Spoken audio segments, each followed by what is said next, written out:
The broadcast is now starting. All attendees are in listen-only mode. Hello, everyone, and welcome to our webinar. I'm going to have Kyle get this out. Sorry. Okay, we're going to start again in 10 seconds.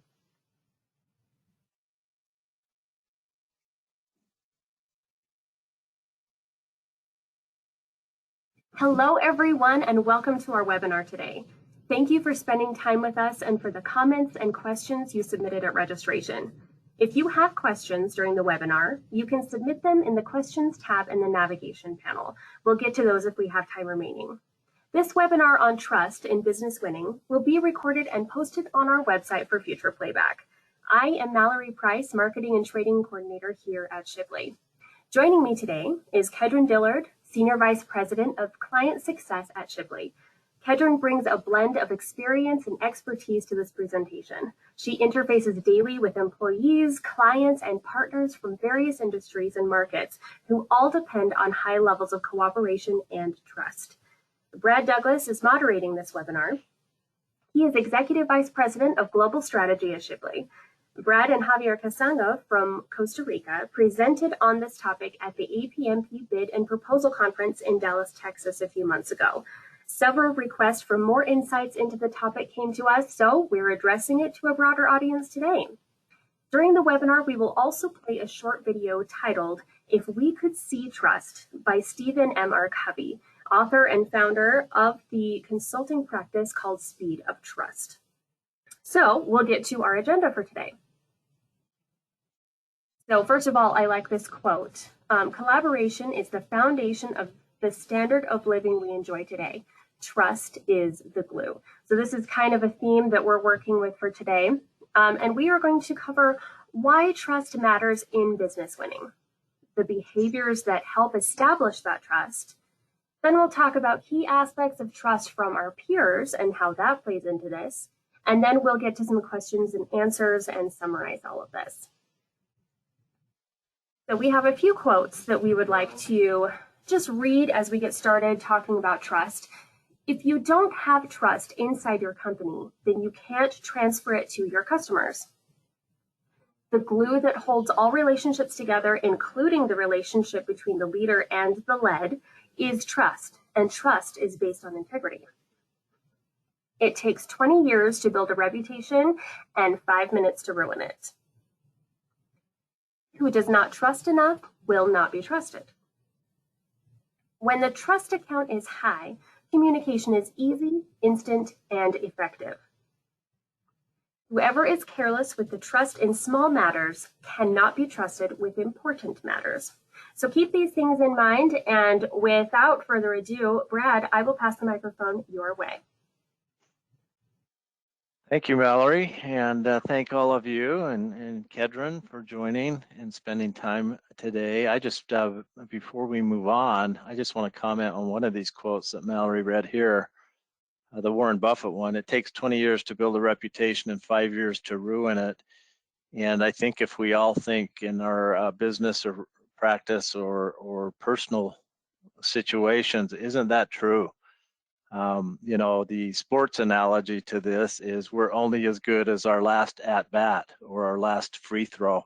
And so we just need to be always aware of this, that trust does matter. It's important in our personal and professional life. And we can wipe out, you know, that concept of a trust bank very, very quickly. If we violate certain principles. So in the context of winning business and business development, those of you that have joined us on previous webinars, you've seen this image before and this workflow, if you will, where as we're pursuing opportunities, sales opportunities, business opportunities, at some point, we're going to make a decision that we're going to pursue the opportunity. It's important to us, it's qualified. And next in line, and we can't overemphasize this enough, we've got to start building and establishing those customer or prospective customer relationships. in many cases, relationships with partners, teaming partners. And so we purposely put this right at the beginning of this sales cycle, if you will, because building these relationships is so vital. And this is common sense, and we know this, but just a reminder for those of us that are working in the business development arena or whatever your field you're in, the reality is customers are buying from people they trust, and employees are responding best to leaders that they trust. And I would invite you to think of your own situation, your own company, your own organization, your own team, and think about this post here that employees respond to leaders that they trust. And isn't that so true? Once we lose the bond of trust with those who are leading us or our team, it's really hard to regain that. Kedron, do you have any thoughts on this as far as, customers buying from people they trust, either in personal or professional situations? Absolutely, and it ties back to the prior slide when we were talking about when should we introduce relationships, kind of in the pursuit decision. And there's been many times where the pursuit decision is based on the relationship I have with the customer, right? Because sure, my P-win is a quantitative number, right? Or the P-win of the team, and do we have the solution that the customer needs? But the ancillary reasons is to go for a pursuit, right, is because I've had a relationship, or my team has had a relationship with a customer, and they have articulated their hot buttons.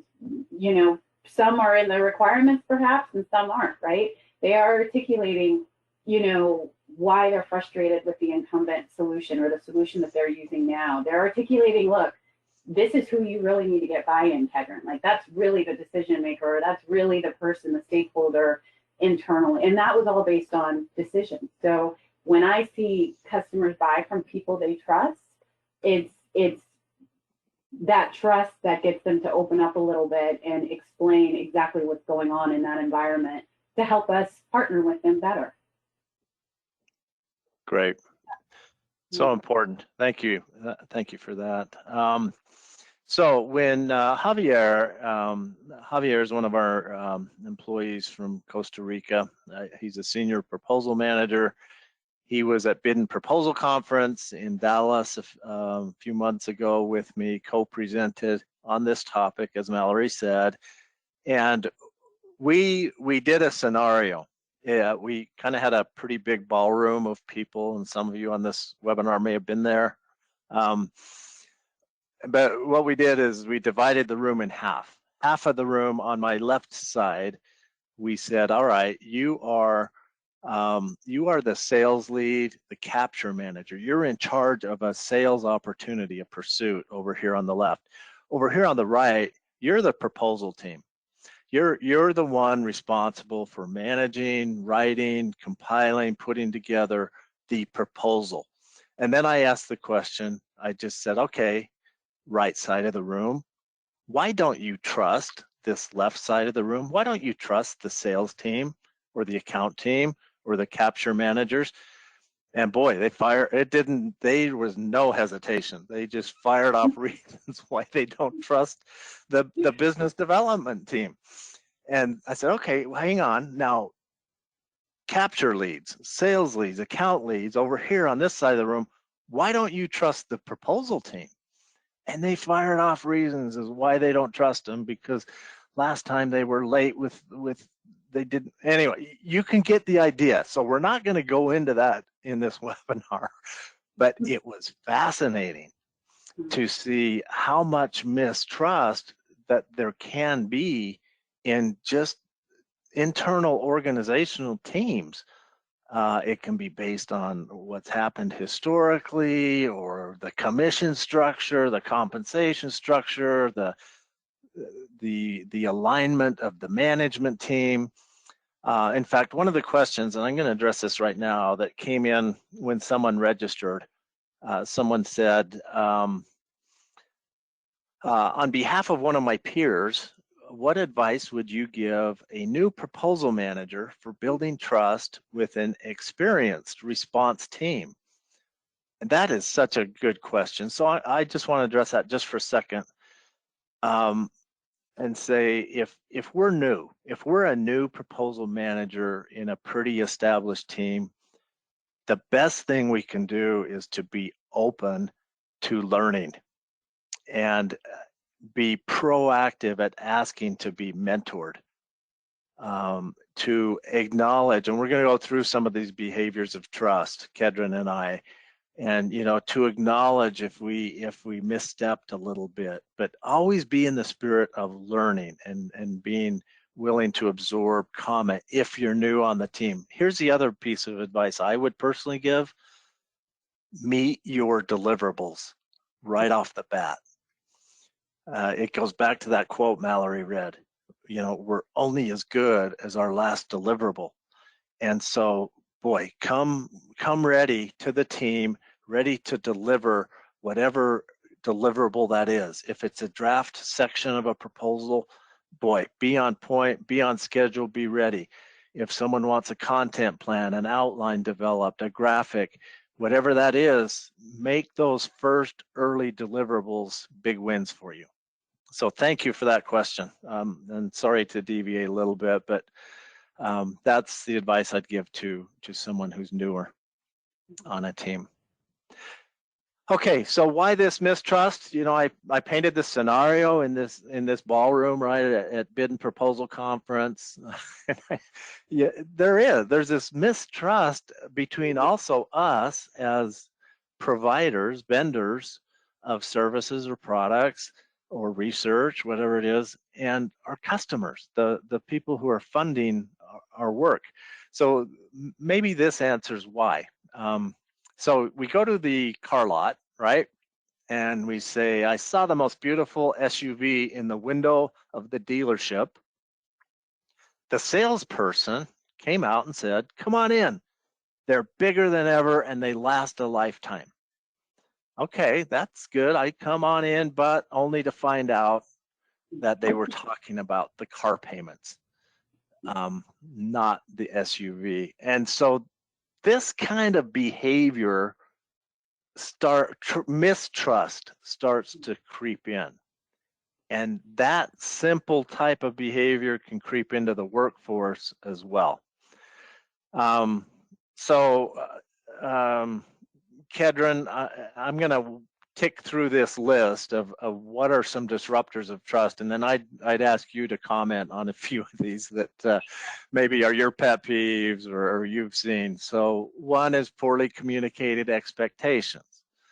Another one, rules, compensation, politics, the pressure to measure up. Well, the last account executive we had really hit her numbers and she was a President's Club member and I'm not seeing the same results out of you. Okay, measuring up, cultural differences and biases. The peers, sometimes they know too much about us, and so it violates trust a little bit. We're on guard. Management is maybe unresponsive. Different work styles. We all work a little different, including remote, in-person, preferences there, poor listening skills. Kedron, do any of these kind of jump out at you that you'd like to expound on a little bit? Yeah, which ones? I do think in the spirit of kind of, diversity and inclusion, the cultural differences and biases, just having empathy or having an awareness, asking respectful questions. I mean, in terms of the way people work or what have you, in terms of that one absolutely speaks to me.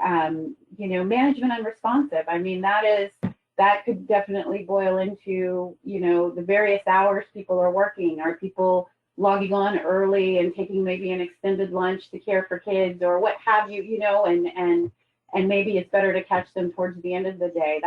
And sometimes a simple question asking, what's best is key. I'll also add one to this list, and it might be baked into one of these bullets somewhere, but hiding information, I feel like, is a a good disruptor of trust if you're not careful, particularly from a sales and BD perspective. That shouldn't be confused with, okay, pointing out everything wrong with, or pointing out every way my solution that I'm presenting to a prospect, why it wouldn't fit. But definitely, I think being open and transparent in terms of, these are areas that we might need to work on, or these are areas that I want to bring to your attention before your prospect has to, or your partner has to say it, I think is critical, because I think once, something is pointed out that you didn't have transparency with it, it makes me personally second guess and think, well, what else is out there that I haven't caught that you're not telling me? Does that make sense, Brad? Oh yeah, no, exactly. And that gets to, I think, one of these behaviors we're going to talk about here shortly, and that is, if we misstep, if we do something wrong, correct it. Right. And another one questions that came in upon registration was kind of that very fact. If trust has been violated between me and a coworker, or maybe even me and a prospective customer, what do we do to fix it? And so we'll talk about some of that. But being open, honest, humble, all you said, very, very important. And then one thing just I want to point out, because this is a topic we hit pretty hard in Dallas at our conference, this fourth bullet here, cultural differences and biases. So Javier, Costa Rica, and he's lived there his whole life pretty much, and he and his team support a lot of business proposals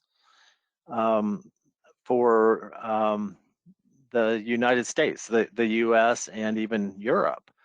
And so we asked Javier openly in this session, in this discussion, does your English as a second language, for example, does that sometimes hinder and maybe disrupt trust a little bit? And he commented and said, yes, sometimes when I'm working with teammates and their first language isn't the same as my first language, and English is my second language, yes, I do feel like I have to overcome that difference to establish trust.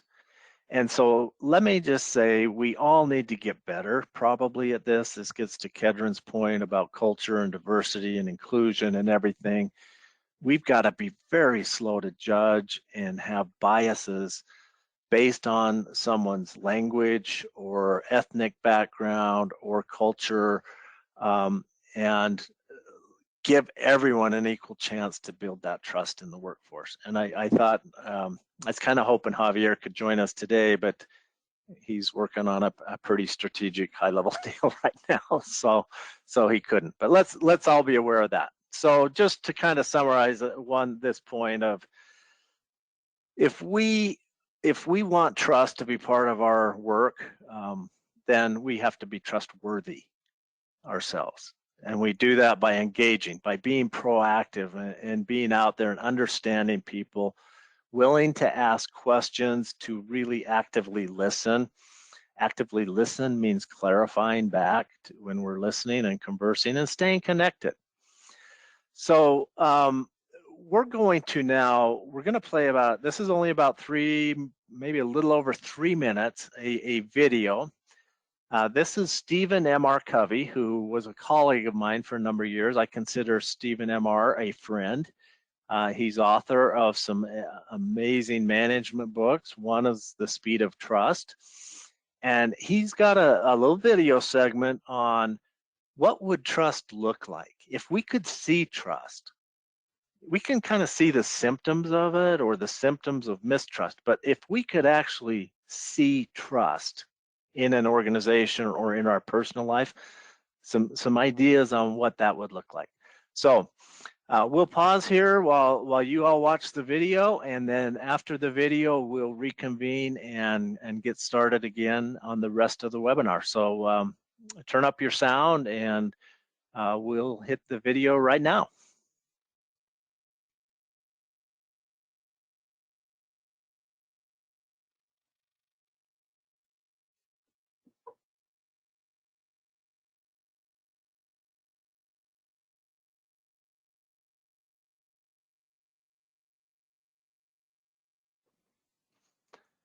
Okay, great. And there may have been some of you who were on a mobile device where it wouldn't play the video, and so I apologize for that. But those of you who are joining online through a normal channel, hopefully you enjoyed that, and you heard Stephen MR talk about this idea of behaviors of trust. And I want to give complete attribution here to Stephen MR and his organization called the Speed of Trust, and the Franklin Covey organization. This is where this information mostly comes from. We've tweaked it a little bit to make it as relevant as we can in our business development community and profession. But he mentioned these behaviors of trust, and we want to just briefly go through these like we did at the Bid and Proposal Conference in Dallas, and just talk about them a little bit. And I hope you'll take these and think about how they apply in your organization, your life, so we can all get better. The first one here is talk straight. One of the first behaviors that we mentioned, and this gets back to being honest, telling the truth, letting people know where you stand, use simple language, call things what they are, demonstrate integrity. Don't manipulate people or distort the facts. Don't spin the truth. Don't leave false impressions. So just straight talk. I think it's a great principle and behavior to try to master. Kedron, would you take the next maybe 3 behaviors and talk us through those? Absolutely, absolutely. Demonstrate respect. Respect the dignity of every person in every role. Genuinely care about others. Show that you care. Treat people with respect. Things you were taught in elementary school, right? Fundamentally, I think respect looks a lot like, if you are in a meeting fundamentally and you maybe have thoughts or disagree with a data point, you might want to take someone aside and, perhaps, and again, time and place, I feel like with a lot of these points is critical, knowing the time and place to bring certain things up, but pulling someone aside and maybe not saying, and this leads into transparency, maybe not saying that you counter their point in front of everyone, but pulling them aside and talking about it. Transparency, telling the truth, pulling them aside and talking about it, getting real and genuine. I feel like transparency is something that takes practice, right? How you show up, how are you communicating? Again, obviously, staying mindful of time and place, but operate with the premise of what you see is what you get, right? So just being very open, wanting to share information as if you were on the other side of the table. What would you want to be told? What would you want to be put on the table, so to speak? Right, wrong, yes. Service recoveries, don't cover things up. Don't let personal pride get in the way of doing the right thing. Make things right when you're wrong. And I like this one, that might even be make things right when you might not think you're wrong, especially in a team environment, right? So, leading with the fact that we're a team, and yes, we might disagree, but, let's make it right. Let's maybe agree, as cliche as it sounds, agree to disagree, perhaps. Brad, Excellent. How about you take loyalty, please? Yeah, and before I jump to that, Kedron, I'd like to add on to what you said here. Yeah. In our business development profession that most of us on this webinar are probably involved in, this is so important because we're always looking for trying to continue on with a contract with a customer. And let's admit it, sometimes when we're providing a service or a product and a service, we stumble and we miss the mark, and this is such an important principle in winning business, because we can retain clients or customers if we do this. If we acknowledge that we missed a deadline, or we overran a budget, or some other hiccup, and we work with the customer or client to fix it and overcome it and make it right.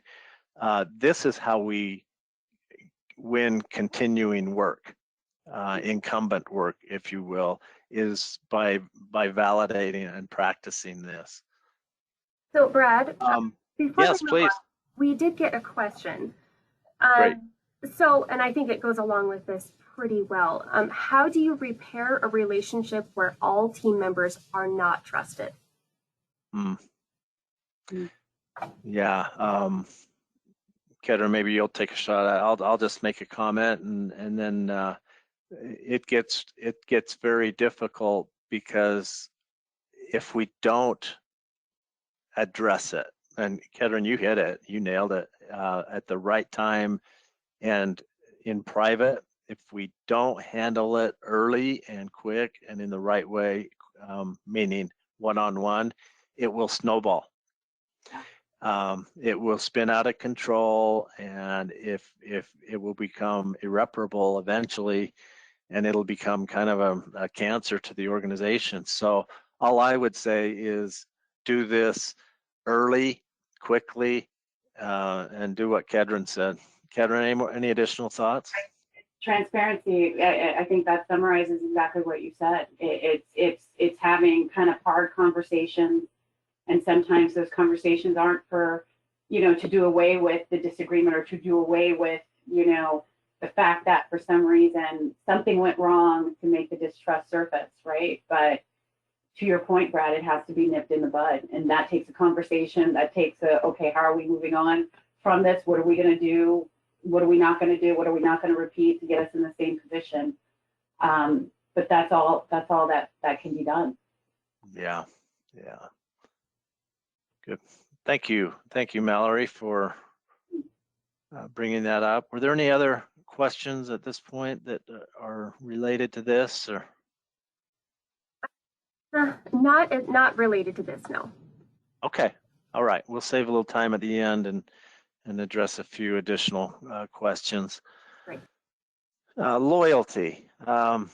Boy, something missing sadly, in a lot of organizations, and we've got to be able and willing to give credit to others.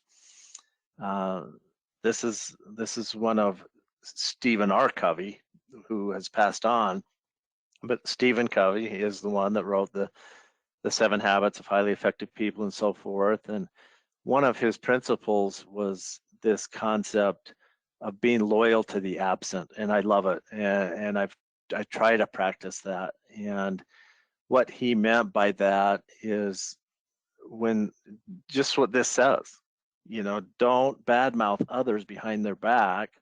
Don't disclose others' private information.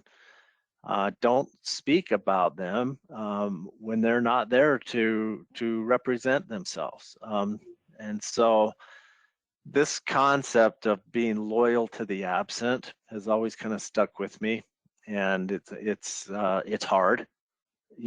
Sometimes it's easy to get caught up in corporate gossip or team gossip, or why are we doing this or that? And so just a reminder to us that it can spin out of control as well. Boy, this gets to the point I made earlier, answering the question that came in about if I'm a new person, how do I establish credibility and trust? Yeah, this gets to my point. Deliver results. Mm-hmm. Track it. Don't be afraid to boast a little bit or make people aware of your accomplishments. We have teams around the world for one of our clients here at Shipley that we support, and they're remote proposal support hub teams. And one of the things that they really appreciate as employees supporting this global workforce is the feedback from the selling organization, the account teams, when they deliver quality results. And then when we receive and track and get those quality results, kudos, appraisals, we ought to be in a position where we're okay sharing that, making sure our leadership knows that. So try to start building that track record of results. Make sure we're focused on the right things, meeting deadlines. Don't overpromise and underdeliver, especially if you're new. And don't make excuses, just like I think Kedron said, right the wrong. If we miss a deadline, don't make excuses and try and cover it up. All right, get better. Pretty basic, right? Continuously improve, increase our capabilities, be a constant learner. I think that's so important to always be learning, growing, finding someone to mentor us and to help us develop. Don't assume our knowledge and skills will be sufficient for tomorrow's challenges. For some of us on the older end of the spectrum in the workforce, we can't depend on what we learned 10, 15 years ago necessarily to work. And so we've got to get better. We've got to invest the time and energy to get better. Was there a comment? Yes, I just wanted to add, I think one thing that COVID forced me to do was the amount of podcasts and TED Talks and learnings on LinkedIn, and there's a course, RIA. I don't know if that's the correct term, but there's a platform out there that the dominant word is course, and it's just all of these online abbreviated learning and development about everything, about how to interact, how to network better, how to track your sales, how to give milestone updates, etc. So it's, when we talk about getting better, there's so many venues and so many ways to do that now. I think tapping into whatever suits your fancy here is great. Excellent. Thank you, Kedron. Yeah. The next behavior Stephen M.R. mentioned in Speed of Trust is this idea of confronting reality. We kind of talked a little bit about this. Head on, address issues head on. This gets to rebuilding trust. Don't skirt real issues. Don't bury your head in the sand, certainly. Be aware. Be courageous in our conversations. Clarifying expectations. Boy, is this important in business development. Too often, we find ourselves in these ad hoc teams. Many of you are in the proposal profession and community, and we kind of put a team together kind of rapidly, and it's really maybe nobody's full-time job. We got a lot of people with fingers in the pot, so to speak, and we don't pause to clarify expectations. What is expected of every person on that team? So clear expectations are really, really important to building a foundation of trust. Mm-hmm. It's hard for others to trust, if we're the leader of the team, to trust us when we haven't spelled out what we expect of them. And we certainly can't come back on them for poor performance or missing deadlines if we haven't laid out clear expectations. Mm-hmm. So this last sentence here, don't assume that expectations are clear or shared. We have to articulate those. This is one of my hot buttons personally and professionally, and that is the concept of accountability. It's a big deal in business, in any area of business. We have to hold ourselves accountable first. We should hold others accountable and take responsibility for results. Don't avoid or shirk responsibility. Don't blame others or point fingers when they go wrong. So we could spend probably 3 hours on, on this topic alone, and it's a big deal. And many of you have probably gone through training, but here's a actual pretty significant survey that was done by an organization out of San Diego, California, called Partners in Leadership. That's the source of this, but they did a survey of workers across several industries about what are unproductive behaviors you engage in. And boy, think about how this equates to trust. 93% of the people responding to this survey said they spent time covering their tail. Wow, okay. 88% pointed fingers and blamed others for missed deadline, whatever it is. 81% felt powerless and out of control. Ouch. Maybe they didn't know what their expectations were. No clear communication. 70% said they work in an environment where it's like, tell me what to do and I'll do it. Reactive. 68%, they didn't feel personally invested in whatever they were working on. Wow, that's painful in a proposal or business development environment. We have to help our teams feel fully invested in it. A part of the team, it leads to trust. They've got to feel a part. 68%, when a problem came up, they tended to ignore it. And this waiting too long to act. And boy, Kedron, you did a beautiful job of explaining how and when to address some of these issues to build trust. Just don't wait. So I found this fascinating when they shared this survey result on accountability and low trust.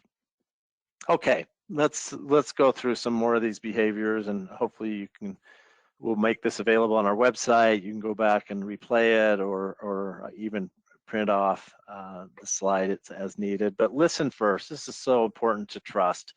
Think about it in everyday life. People that just don't listen. They just don't listen. So listen before you speak. Understand, diagnose, listen with your ears, your eyes, and heart. Find out the most important behaviors or the people you're working with.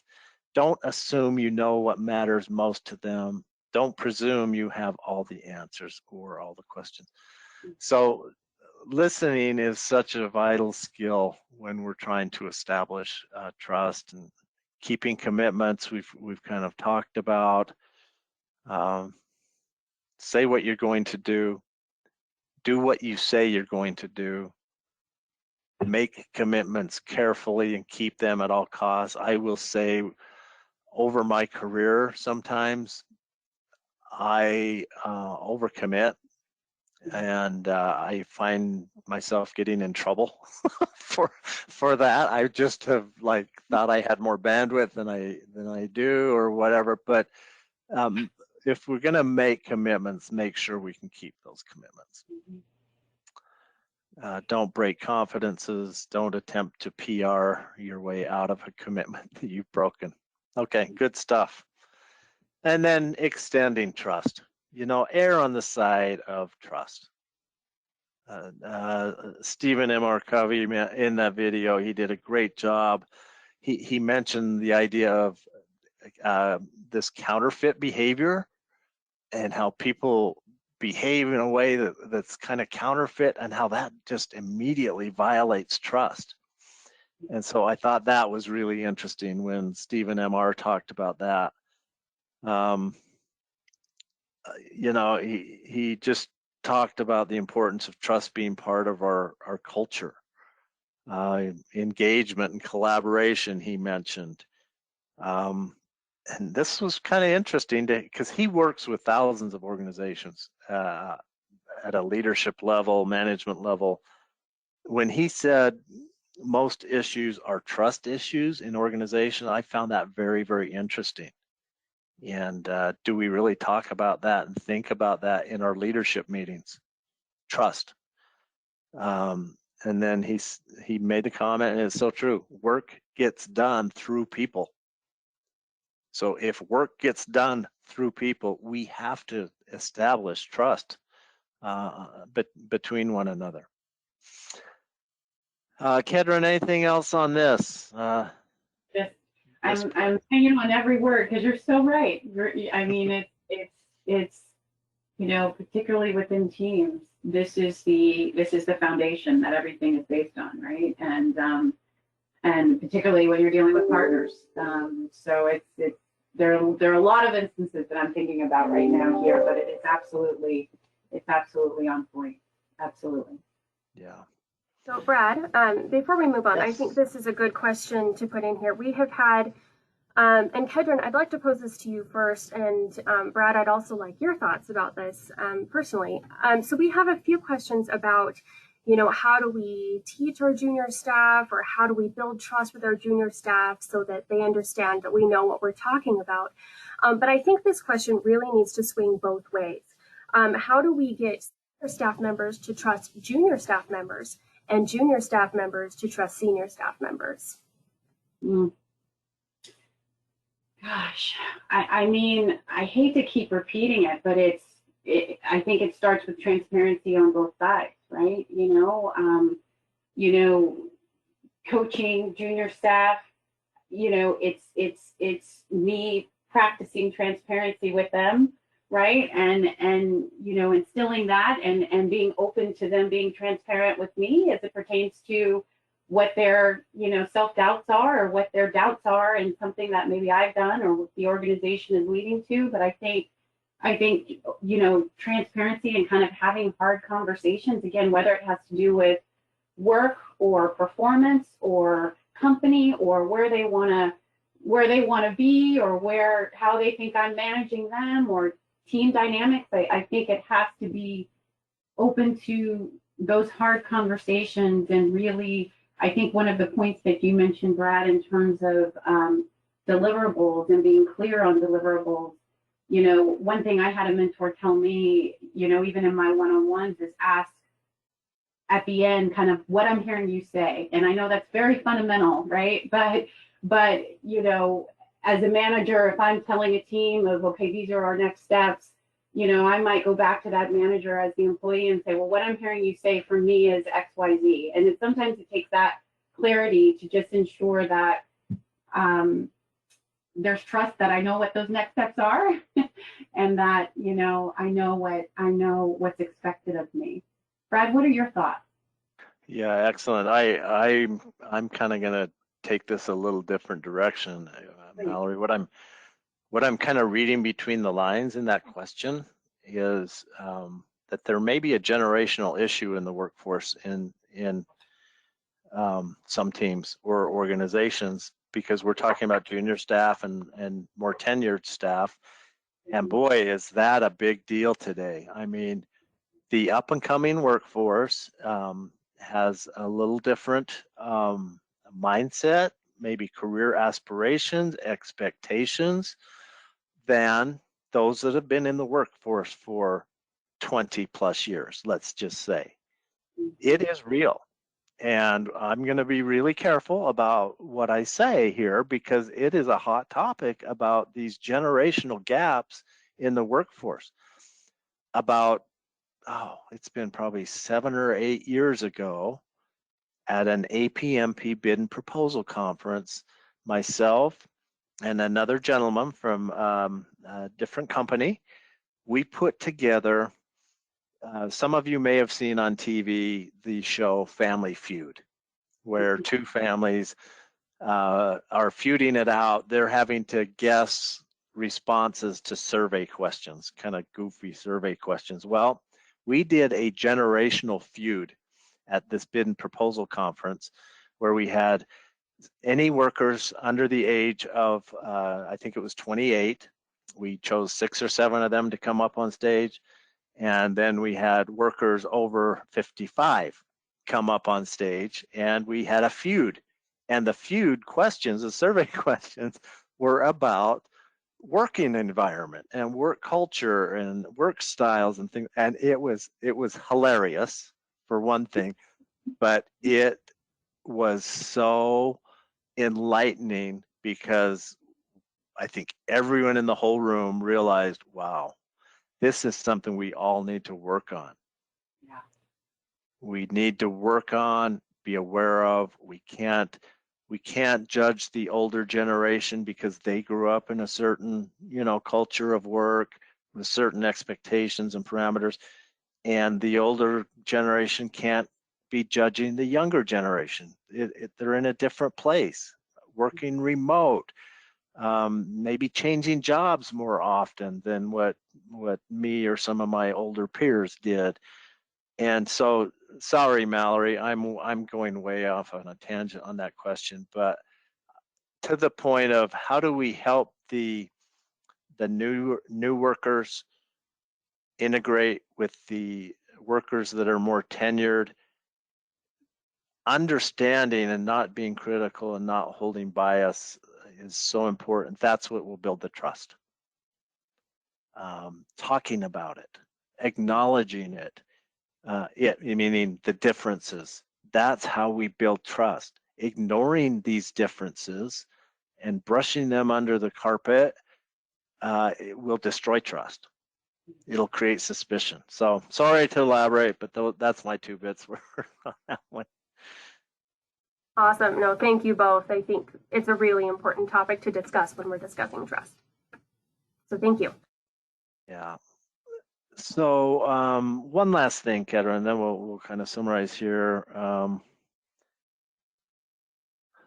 This working remote, the one thing we've learned over the last 2.5, 3 years, through all that we've gone through globally, is the viability, the uncertainty, the benefits, the downfalls of working remote. And one of the questions I actually submitted, let me find, okay, yeah, I work 100% remote. My subject matter experts are in different cities and different time zones.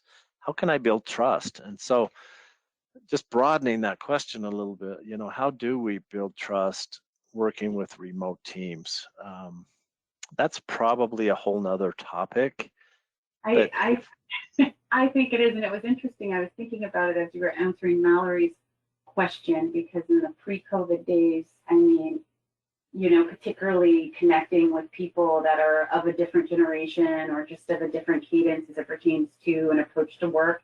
It was getting them out, whether it was an act going to lunch, getting them out, of a deadline and outside of the premises and the walls of business, right? That's when you get to know how people tick, right? And the differences in what you might have that are similar, right? And that inevitably folds into work and teaming. And I think this, yes, it's a different ballgame with all of us that were remote. But I think if you're able to connect with people outside of the ask of something, outside of a deadline, outside of I need 30 minutes for us to talk about X and Y. And I mean, the last thing we all want to do is to be on a Zoom call. At least I do. I'll just speak for myself at 6 or after hours or when I have time to work. But I do think the attempt needs to be there, right? Especially given that we're all remote, just to try to connect with people outside of work, even if it's continued, even if it's remote.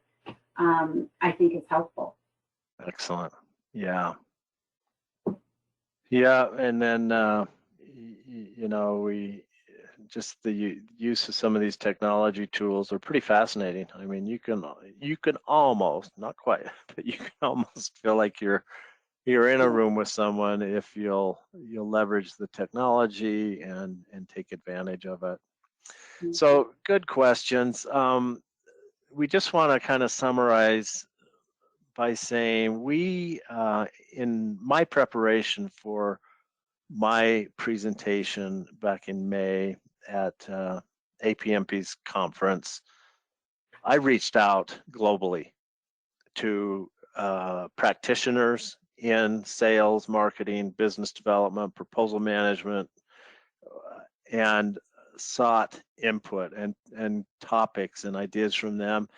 And most of that boiled right back down to these behaviors of trust. So I asked them, what is important to you as a professional when it comes to trust in your professional life? And these are the things they said, and they came back with it, and you can see how closely they align with those behaviors that we watched. Stephen MR mentioned in the video, and that Kedron and I have talked about. And so it's very much in line. It's very real, something we need to pay attention to. And here's just again a summary of those behaviors. So Mallory, unless there's other questions, let me ask, are there any other questions that we could address before we wrap up finally? There is one, I think. How do we communicate trust when new complex development project is involved? Yeah, I'm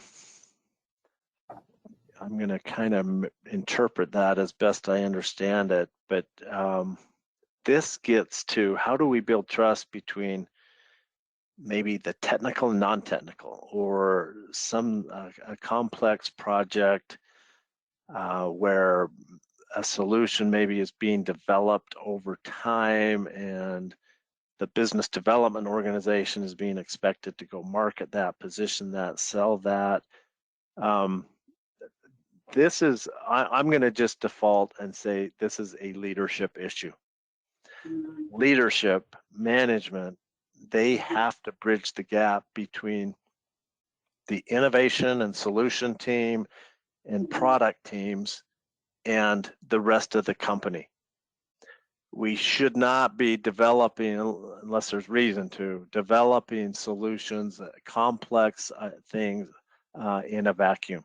We should keep people, it goes to this idea of transparency and keeping people informed. Yeah. That's a good, if I can just also add, I think that articulating to, and I still struggle with this sometimes, articulating that something isn't clear, and not being afraid to do that. And 9 times out of 10, you're not the only one. I think, comes into play with this as well, right? Because sometimes leadership thinks it's clear and it really isn't. So never be afraid to articulate just that. Great. Okay, well, thank you everyone for spending time. This is such an important topic. It's kind of a soft skill, but so vital to what we do. And thanks for taking time to join us. Kedron, any final thoughts?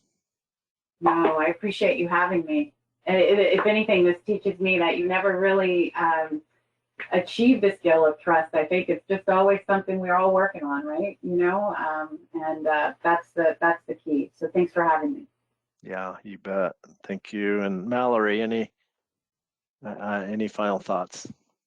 I think this has been a really great topic and really vital with so many changes that have happened in the workplace over the last couple of years. So I just really appreciate the topic. Thank you for letting me be here. Well, thank you for moderating and all the preparation work. And again, thank you everyone. We'll be doing future webinars. You can find those on shipleywins.com under resources, the resources tab, and then webinars. So we have at least 3 more before the end of the year, and we'd love to have you join us on future webinars. So thanks for your input, and we welcome any follow-on input, topics you'd like us to address. Happy to accept that input and bring it forward. Thanks everyone. Have a great rest of your day today.